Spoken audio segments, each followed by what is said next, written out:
ഉണ്ടായിരുന്നതാണ്. അത് തിരിച്ചു വരുന്നു. അത് ബി.ജെ.പിയിൽ നിന്ന് വീണ്ടും കോൺഗ്രസിലേക്ക്. ഹരിയാന എന്ന് പറയുന്നത് ബി.ജെ.പിയുടെ ഒരു സംസ്ഥാനമല്ല.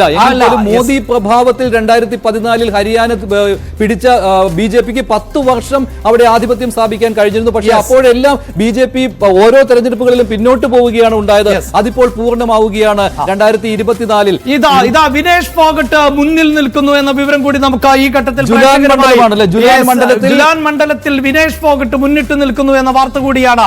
ദേശീയ തലത്തിലടക്കം ശ്രദ്ധേയമായ പോരാട്ടം നടക്കുന്ന കാര്യമുണ്ട്. ഗുസ്തി താരങ്ങൾക്ക് കിട്ടുന്ന ഒരു അനുകൂല ഘടകം അവിടെയുണ്ട്. അവരുടെ പ്രക്ഷോഭത്തിന് കിട്ടുന്ന ഒരു അംഗീകാരമുണ്ട്. അത് മാത്രമല്ല വിനേഷ് ഫോഗട്ടിന് ഒളിമ്പിക്സിൽ മെഡൽ നഷ്ടമായി എന്നുള്ളതിന്റെ അവർക്ക് കിട്ടുന്ന ആ ഒരു സിമ്പതി ഒരു വളരെ വലിയ രീതിയിലുള്ളതായിരുന്നു.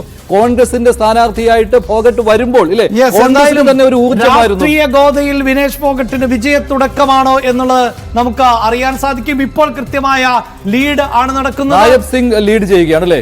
നായബ് സിംഗ് ഇപ്പോഴും ലീഡ് ചെയ്യുന്നു. അങ്ങനെ വളരെ പ്രധാനപ്പെട്ട കീ പോസ്റ്റ് അല്ലെങ്കിൽ ഏറ്റവും പ്രധാനപ്പെട്ട